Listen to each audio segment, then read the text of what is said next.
artimiausią savaitę, kas laukia dvyniams svarstykliams vandeniams, bendras savaitės fonas,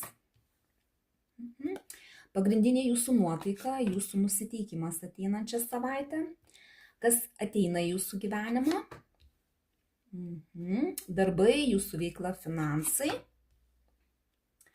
santykiai tiems, kas porose, kas jūsų laukia ateinančią savaitę. Taip, vienišiems kokia tikimybė susipažinti,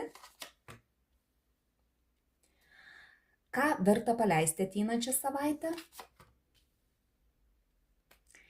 kas teiks džiaugsmą,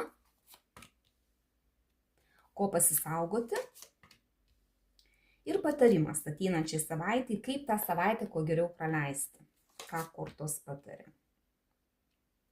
Bendras savaitės fonas, kardų devintukas, būsite nusiteikę kažkokiems apgalvojimams, bus daug baimių, galbūt netgi ir nemigos naktų kai kuriems gali būti, dėl to, kad čia bus kažkokių tai baimių, dėl kažko tai jūs bijosite, bet tos baimės daugiau prisigalvotos negu realios, turėkit minty, kad reikėtų mesti tas baimės į šoną, ta prasme, nėra tai baisu, kaip jums atrodo.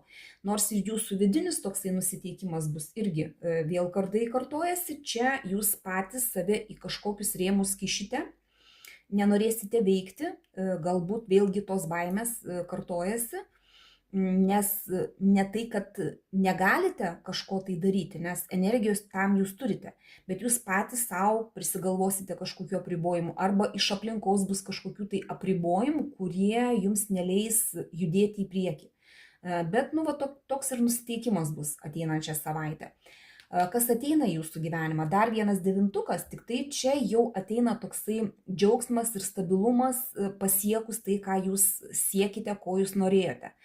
Bus kažkoks tai nusistovėjimas, kai jūs jau galėsite džiaugtis tuo, ką turite, tuo, ką pasiekėte ir truputį geresnis laikotarpis ateina. Kas liečia jūsų veiklą, jūsų darbus, tai čia bus stabiliai nuobodu, viskas tas pats, nieko naujo, net jeigu ir gausite kažkokius tai pasiūlymus darbe ar jūsų veikloje, jūs nelabai žiūrėsite į tuos pasiūlymus, nelabai jie jūs domins. Tie, kas ieškote naujo darbo, irgi galite gauti kažkokius tai pasiūlymus dėl darbo, bet irgi jūsų irgi jie nelabai domins. Bus galbūt ne tai, ko jūs tikitės ir jūs taip kažkaip nelabai net ir vertinsit tų pasiūlymų. Su finansais taip kaip visada, nieko naujo, ta prasme toks ir finansuose stabilumas. Tiems, kas kūrybinį darbą dirbate, irgi bus toksai galbūt nusistovėjimas ir nuobodulys, nebus kažkokių tai naujų minčių, naujų impulsų. Tai kas liečia jūsų darbus. Toliau žiūrime santykius. Tiems, kas porose, čia gražus arkanas pasimėgavimo. Gali būti kažkokios šventės, gali būti jausmas, kad yra gerai dėl to, kad šalia žmogus, kuris teikia jums džiaugsmą, kuris leidžia jums jaustis tokioj būsenoj, kai viskas gerai, kai visame kame yra pilnatvė ir jūs tiesiog galite mėgautis. Pagal šitą arkaną labai dažnai būna taip, kad vienas myli, o kitas leidžiasi mylimas. Jeigu abiems tinka toks modelis, tai kaip ir viskas puiku.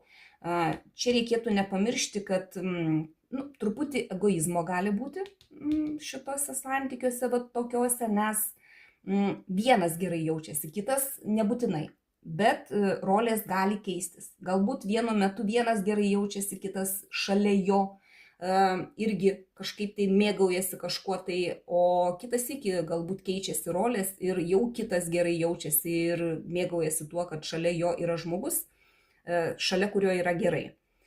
Tiems, kas ieškote naujų pažinčių, čia susipažinti yra labai didelė tikimybė, galbūt netgi susipažinsit su tai žmonėmis, kurių siekėte kažkurį tai laiką, tarkim, arba stebėjote galbūt kažką tai ir bijojote užkalbinti, arba ten kalbinote ir nesisekė kažkokiu tai santykių užmėgsti, tai čia yra labai didelė tikimybė, kad pagaliau pavyks, nes čia yra nugalėtojo arkanas ir galit, susipažinti galit ateinančią savaitę tie, kas vieniši, kas ieškote pažinčių.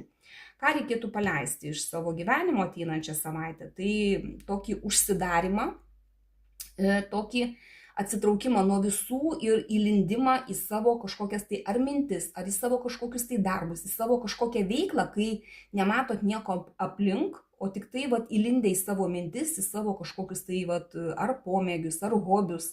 Tai va tą reikėtų paleisti ir truputį galbūt išeiti žmonės. Čia va tos baimės irgi gali kažkokios tai būti, tai tas baimės vykit šalin ir nu, tiesiog išeikit į viešumą, išeikit į aplinką, išeikit į kažkur tai, kur yra nu, bendravimas, kur nesate vieni, vat reikia tą vienatvę paleisti. Kas tiek džiaugsmą, gal einančią savaitę, tai kažkokia informacija, kažkokia žinutė, kurios galbūt laukiat, kuri vat, teiks džiaugsmą, kažką tai naujo galit sužinoti, kažką tai, ar šaus į galvą kažkokia tai mintis, kuri, vat, ar idėja kažkokia tai, nu, kuri jums teiks džiaugsmą, galbūt kažkoks nušvitimas gali būti ateinančią savaitę.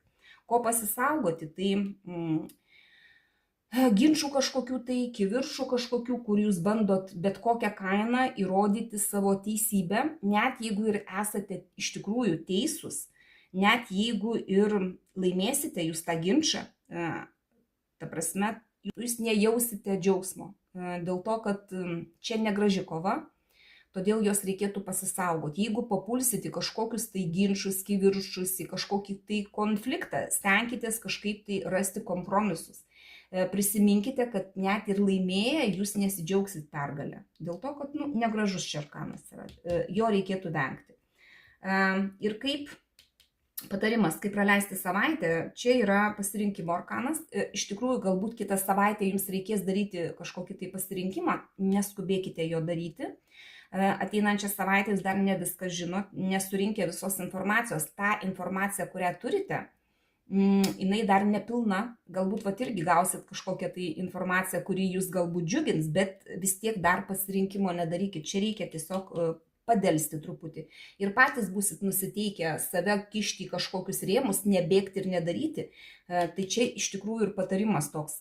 Neskubėkit ateinančią savaitę kažko tai daryti arba priimti kažkokį tai sprendimą.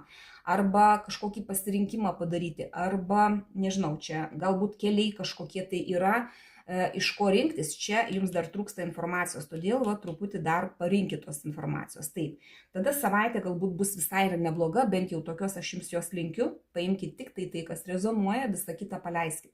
Dėkoju už jūsų laiką, širdutes ir iki sekančio karto.